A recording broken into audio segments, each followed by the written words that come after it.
गौरव ठीक है? गौरव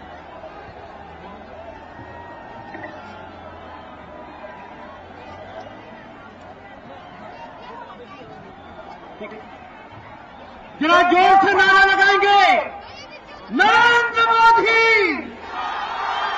नरेंद्र मोदी, नरेंद्र मोदी कमल निशान। हाथ उठा करके नरेंद्र मोदी कमल निशान। अब मैं टेरी लोकसभा क्षेत्र से भारतीय जनता पार्टी प्रत्याशी श्रीमती महारानी माला राज्यलक्ष्मी साहब जी से अनुरोध करूंगा कि कृपया माननीय मोदी जी का धन्यवाद ज्ञापित करने की कृपा करें।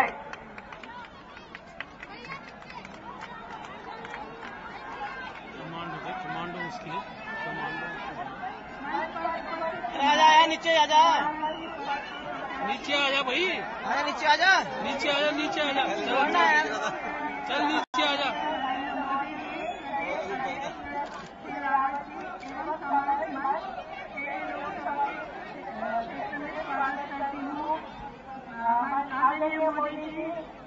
मैं आपको हमारे क्षेत्र में आगमन करने पर बहुत बहुत धन्यवाद देना चाहती हूँ। आपने हमारे यहाँ हमारे दुख सुख में हमारे साथ रहते। ये हमारे उत्तरकाशी, हमारे टिहरी और उत्तराखंड के लोग कभी नहीं भूल पाएंगे।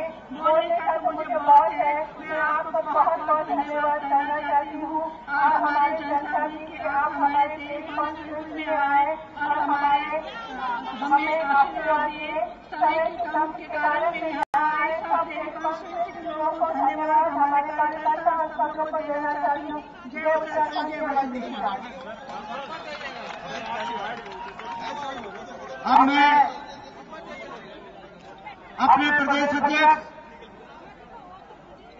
मैं आदरणीय नरेंद्र मोदी जी को हिंदुस्तान के युवाओं के शान के प्रतीक आमंत्रित करता हूं, हमारा मार्गदर्शन करें। नरेंद्र मोदी, नरेंद्र मोदी।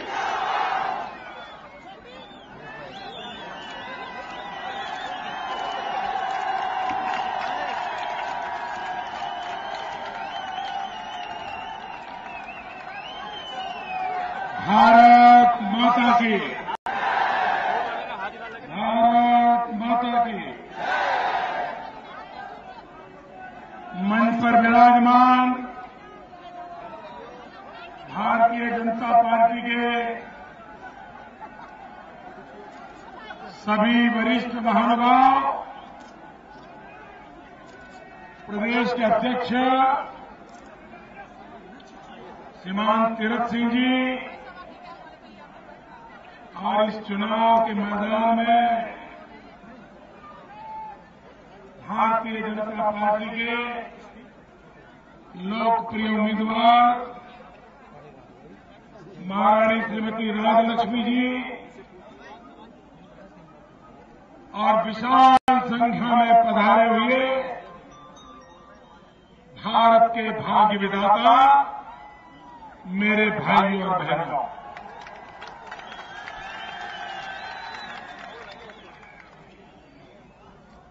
ये किसका बैग है? भाइयों बहनों,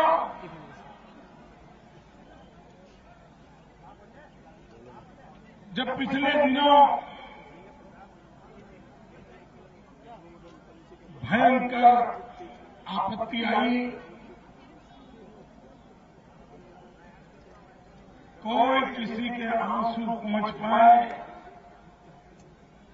ऐसी स्थिति नहीं थी।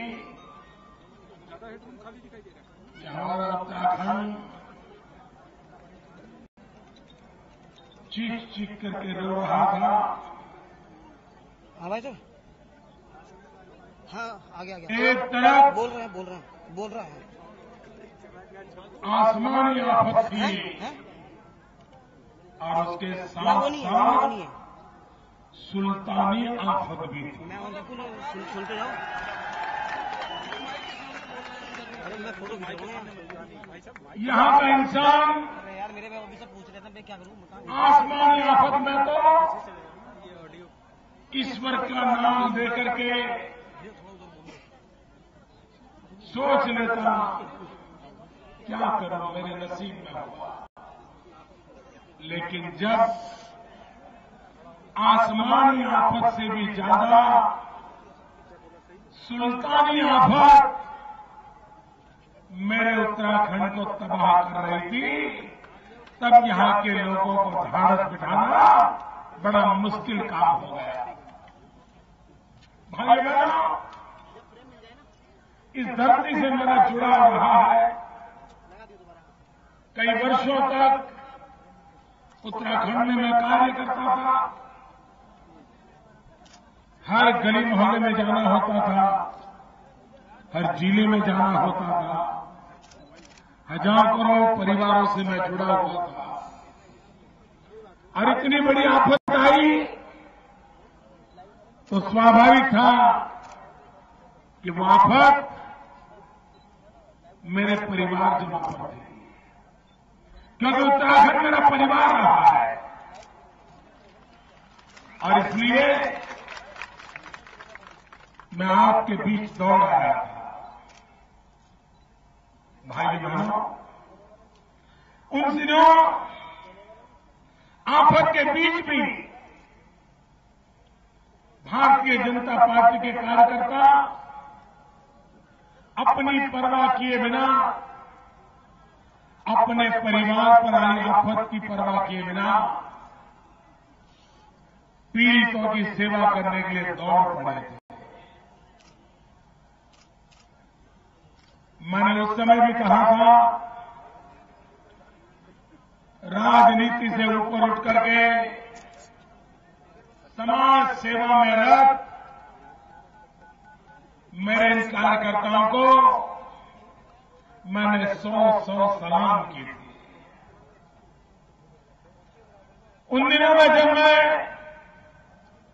महारानी राजलक्ष्मी जी से बात करता था, मैं उनको रिक्वेस्ट करता था कि आप इस हाल में दौड़िए मत, सब कार्यकर्ता दौड़ेंगे।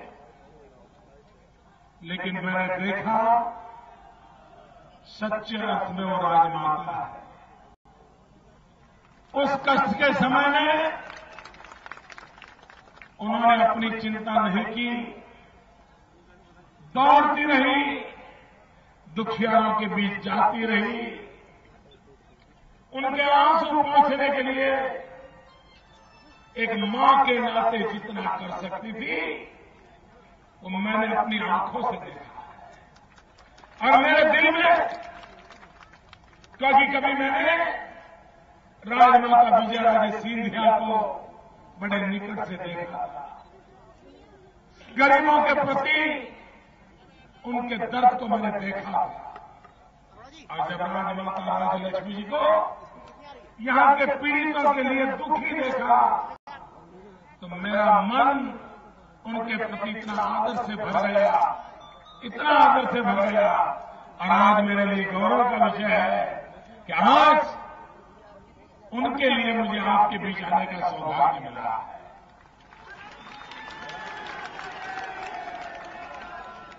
भाई बहनों, अगर इस देश का भला करना है तो एक ही जड़ी बूटी काम करेगी। एक ही जड़ी बूटी से देश का भला होने वाला है, और वो जड़ी बूटी है विकास। विकास यही एक जड़ी बूटी है जो सब समस्याओं का समाधान करेगी। भाई बहनों, जातिवाद की राजनीति, संप्रदायवाद की राजनीति, भाई भतीजेवाद की राजनीति, इसने देश को तबाह कर दिया है। अब देश को एक ही रास्ता बचा सकता है, और वो रास्ता है विकास की राजनीति का रास्ता। और विकास भी एक डंडे से नहीं चल सकता है। भारत विविधताओं से भरा हुआ है और इसलिए हर प्रदेश की अपनी शक्ति है, हर प्रदेश की विशेषता है।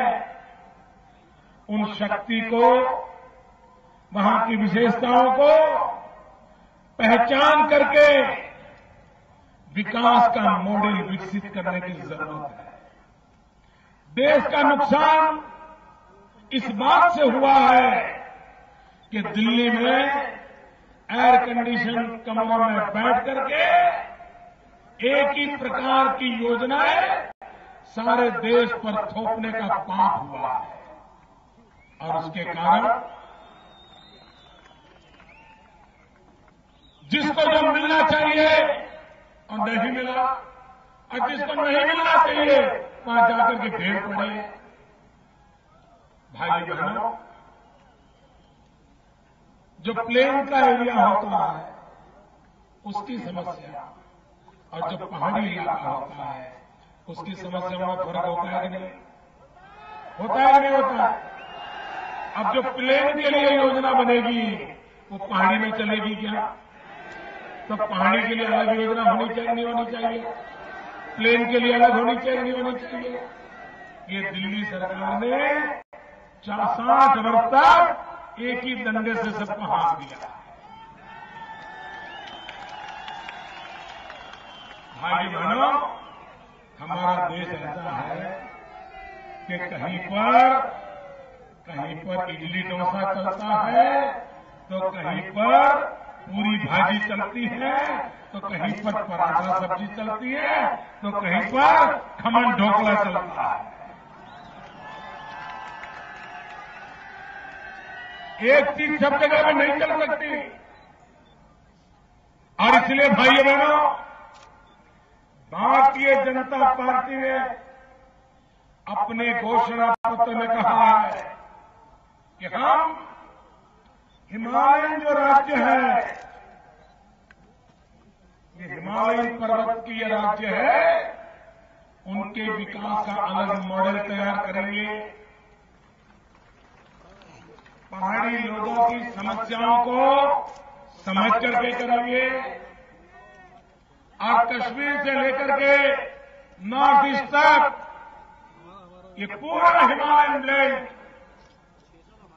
सबकी समस्याएं समान है। वहां एक दूसरे राज्य से सटी हुई है। उनके विकास का मॉडल क्या हो, वहां की शिक्षा कैसी हो, वहां हैंडीक्राफ्ट है, माता बहनों के स्किल डेवलपमेंट के लिए क्या हो, वहां भरपूर पानी है, पानी का विकास में क्या उपयोग हो सकता है, पहाड़ है, जंगल है, टूरिज्म की संभावना है, उस पर ध्यान कैसे दें, यात्रा धाम है, यात्रा धाम को हम दुनिया में मशहूर कैसे करें। भाई बहनों, जिस गंगा मैया ने पूरे भारत को जीवन दिया है, जो गंगा माता आपको आशीर्वाद देकर के आगे बढ़ती है, वो गंगा मैया कैसे इस पूरे क्षेत्र का जीवन बदल सकती है, इस पर क्यों नहीं सोचना चाहिए।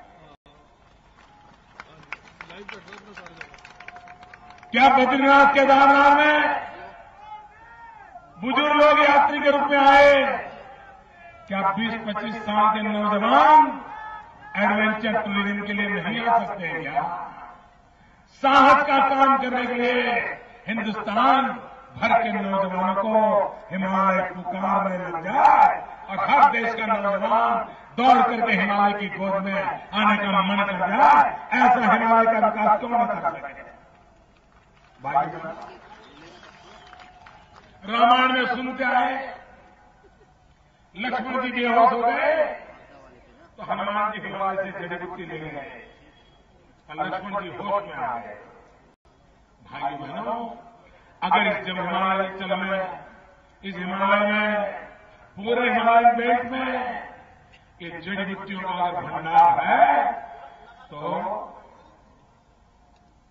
दवाइयों की कंपनियां क्यों नहीं खुल सकती। दवाइयों का निर्माण क्यों नहीं हो सकता? यहां के नौजवानों को रोजगार क्यों नहीं मिल सकता है? भाइयों, यहां बहुत कुछ है। मुसीबत यह है कि सरकार को आंखें नहीं है, उनको कुछ दिखता है। जो आपको दिखता है उनको नहीं दिखता, जो आपको समझता है उनको समझता नहीं। और इसलिए भाइयों बहनों, भारतीय जनता पार्टी ने अपने घोषणा पत्र में आग्रहपूर्वक कहा है कि हिमालयन राज्यों की अलग रणनीति बनाई जाए, रेगिस्तान वाले जो राज्य हैं उनकी अलग बनाई जाए, समुद्री तट के राज्य हैं उनकी अलग बनाई जाए, जो लैंडलॉक राज्य हैं उनकी अलग बनाई जाए। हर समस्या को कैसे एड्रेस करें उसको ध्यान में रख करके विकास की योजना लेकर के हम आगे बढ़ना चाहते हैं। और मेरे उत्तराखंड के भाई बहनों, जब आप आपत्ति में थे तब मैं आपके बीच आया और मैं आपको विश्वास दिलाना चाहता हूं। आपत्ति के इतने महीनों के बाद भी आपकी हालत में कोई सुधार नहीं आया। न देहरादून में बैठी सरकार को आपकी परवाह है और न ही मां बेटे की सरकार को कोई परवाह है।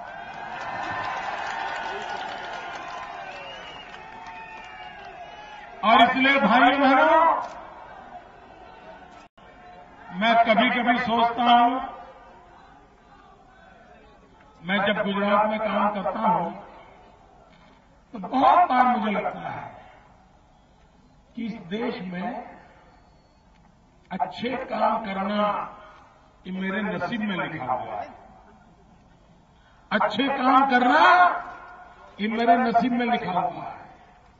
और इसलिए उत्तराखंड को आपत्ति में से बाहर निकालना भी शायद मेरे ही नसीब में लिखा हुआ है।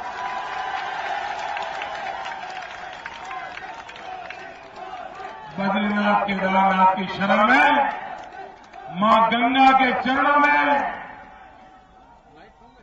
ये पवित्र कार्य करने के लिए आप मुझे आशीर्वाद दीजिए, आप मुझे शक्ति दीजिए, ताकि, और भाई बहनों, आपदा क्या होती है वो मैंने खुद ने भुगता हुआ है।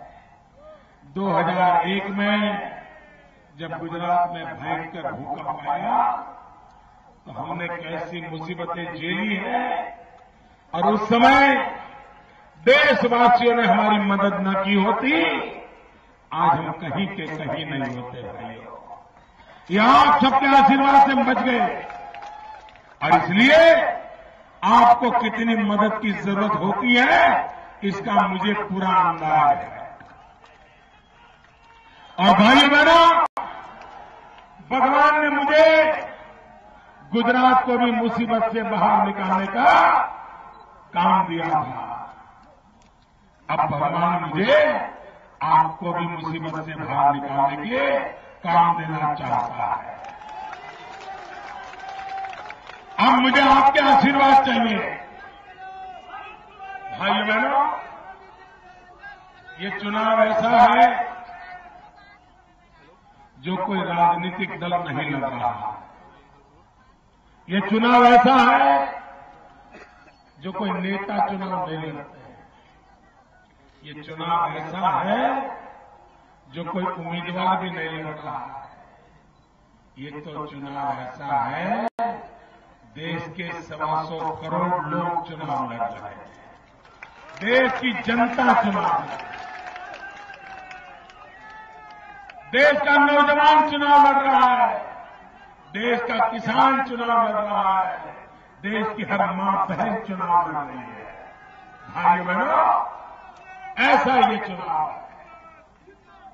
मैं कल्पना नहीं कर सकता हूं कि यहां पर इतनी बड़ी रैली हो सकती है, क्या पूरा मानव सागर में देखा। और उधर भी देखिए, रोड के उस पार भी साफ भरा हुआ है। ये हवा का रुख बताता है अंजाम क्या होने वाला है। भाई बहनों, मैं इस देश में इतना भ्रमण करके आया हूं और भाइयों बहनों, इस बार इस देश में कई राज्य ऐसे होंगे जहां कांग्रेस का खाता नहीं खुलने वाला। उसमें एक उत्तराखंड भी है। इस चुनाव में एक भी राज्य ऐसा नहीं होगा, इस चुनाव में एक भी राज्य ऐसा नहीं होगा जिसमें कांग्रेस पार्टी 10 आंकड़ों को छू पाए। कांग्रेस पार्टी 10 आंकड़ों को छू पाए, ऐसा इस चुनाव में एक भी राज्य नहीं होगा। कहीं से हमको 2 मिलेगी, कहीं 5, कहीं 7, 10 तक पहुंचने वाले नहीं है।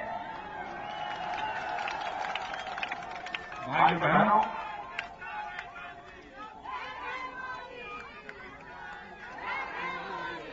आप तय करें, मैं बोलूं या ना बोलूं? आप तय करिए, मैं बोलूं या ना बोलूं?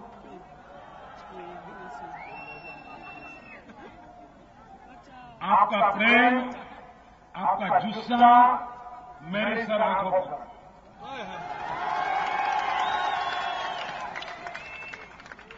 भाई बहनों,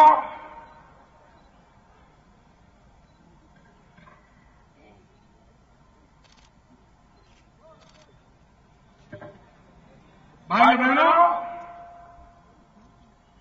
इस चुनाव में अब तक जो मतदान हुआ है, जिन जिन राज्यों का मतदान हो गया है, उस मतदाताओं ने 2 काम पूरे कर दिए हैं। एक काम किया है, मां बेटे की सरकार गई। मां बेटे की सरकार गई, अब बच नहीं सकती, कोई बचा नहीं सकता। वो कितने ही झूठ के गुब्बारे चलाते रहे, वो बच नहीं सकते।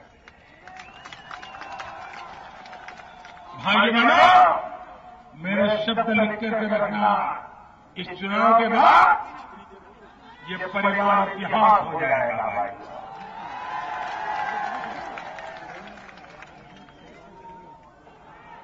कितना जुल्म कर रहे हैं, कितना झूठ बोल रहे हैं।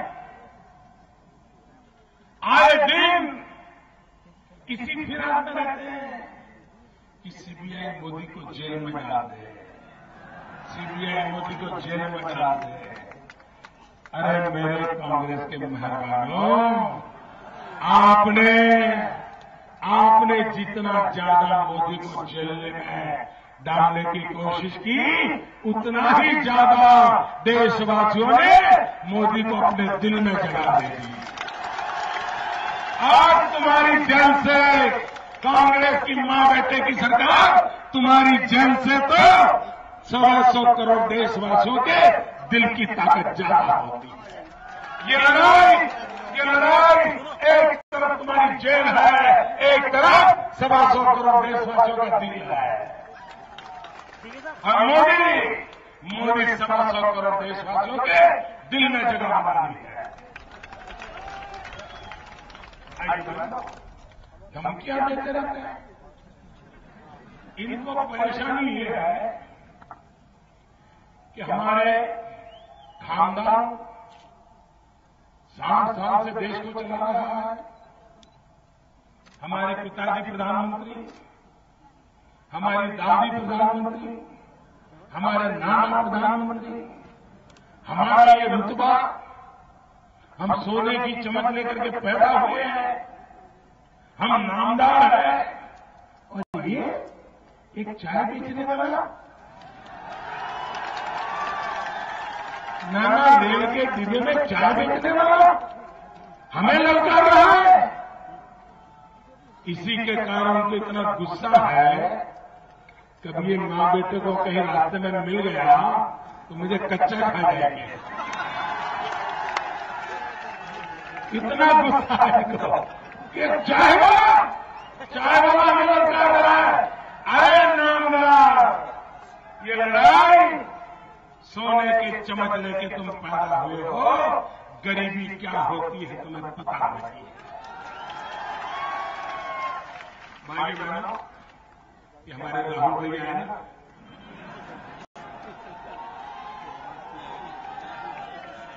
पहचानते हो ना?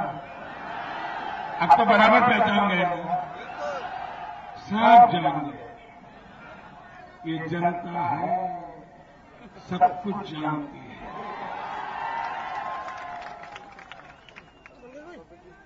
भाई बहनों,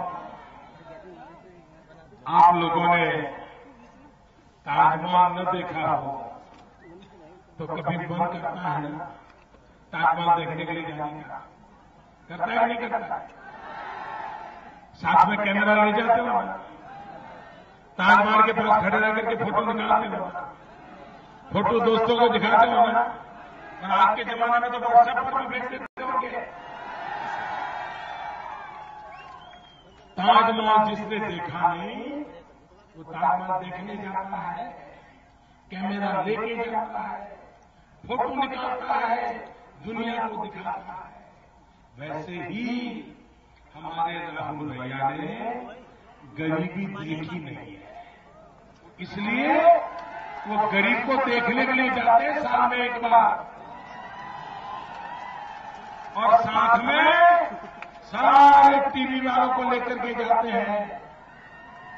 अच्छी फोटो निकले इसलिए अच्छे कैमरा वाले को लेकर के जाते हैं, और क्योंकि वो उनके मन में प्रश्न है। हमारे राहुल भैया के मन में बड़े गंभीर सवाल है। उनके मन में प्रश्न होता है कि गरीब होता कैसा है, गरीब को पैर कितने होते हैं, गरीब को हाथ कितने होते हैं, गरीब को आंखें कितनी होती है, गरीब को पेट होता है कि नहीं होता है, गरीब को जुबान होती है कि नहीं होती है, ये देखने के लिए जाते हैं। क्योंकि ये तो सोने की चमक लेके पैदा हुए हैं, इन्होंने गरीबी देखी नहीं है।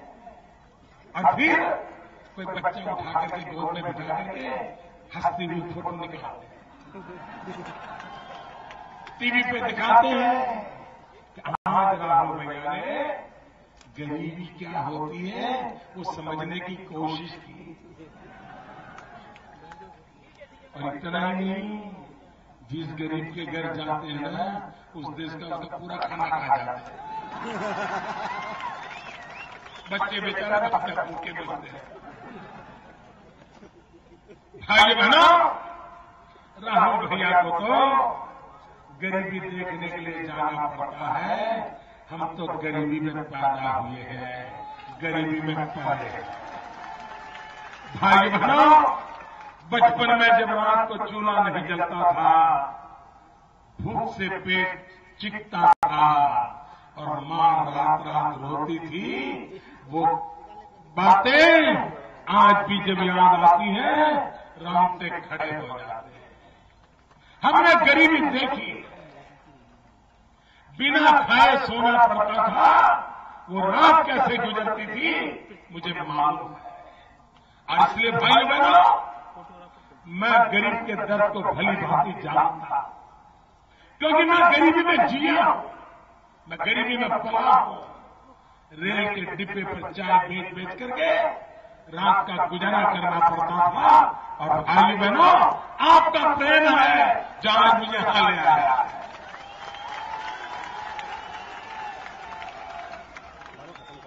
भाई बहनों, आप मुझे बताइए, देश को कैसी सरकार चाहिए?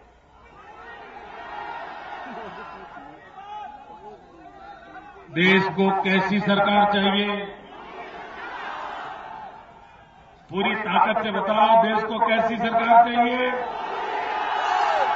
अरे उधर को बालकनी वाले भी बोलो, देश को कैसी सरकार चाहिए? अरे मेरे भाई बहनों, मैंने आपको ये नहीं पूछा है कि किसकी सरकार चाहिए, मैंने तो ये पूछा कैसी सरकार चाहिए। आप मुझे बताइए, इतना बड़ा देश, डीली डाली सरकार चलेगी, मरी पड़ी सरकार चलेगी, अस्पताल में मां बेटे के ऑक्सीजन पर सरकार चलेगी, रिमोट कंट्रोल से चलने वाली सरकार चलेगी। देश को मजबूत सरकार चाहिए कि नहीं चाहिए? मजबूत सरकार चाहिए कि नहीं चाहिए? मजबूत इरादे वाली सरकार चाहिए कि नहीं चाहिए? मजबूत इरादे से आगे बढ़ना है कि नहीं बढ़ना है? देश को आगे बढ़ाना है कि नहीं बढ़ना है? नौजवान का भला करना है कि नहीं करना है? किसान का भला करना है कि नहीं करना है? अगर ये करना है भाइयों बहनों, तो दिल्ली में मजबूत सरकार बनानी पड़ेगी। अगर आपकी गाड़ी थोड़े से कीचड़ में फंसी हो तो ड्राइवर भी धक्का मार के निकाल देगा। जरा ज्यादा कीचड़ हो तो 4-5 पैसेंजर इकट्ठे होकर के गाड़ी को निकाल देते हैं। लेकिन अगर गहरी खाई में पड़ी हो तो ऐसे नहीं निकल सकती। अगर खाई में पड़ी हो, बहुत बड़ी ताकत लगती है। भाइयों बहनों, ये पूरा देश खाई में पड़ा हुआ है, खाई में। अगर उसमें से बाहर निकालना है तो दिल्ली में मजबूत सरकार चाहिए, और मुझे मजबूत सरकार बनाने के लिए देश में से कम 300 कमल चाहिए, 300 कमल। और उत्तराखंड के सारे कमल चाहिए। भेजोगे? मजबूत सरकार बनाओगे? मैं आपको वादा करता हूं, आपके सपनों को मैं पूरा करूंगा। भारत माता की, भारत माता की। कुछ करेगा क्या? कर ले हेलो, माया रानी को लेकर जा कहीं आगे।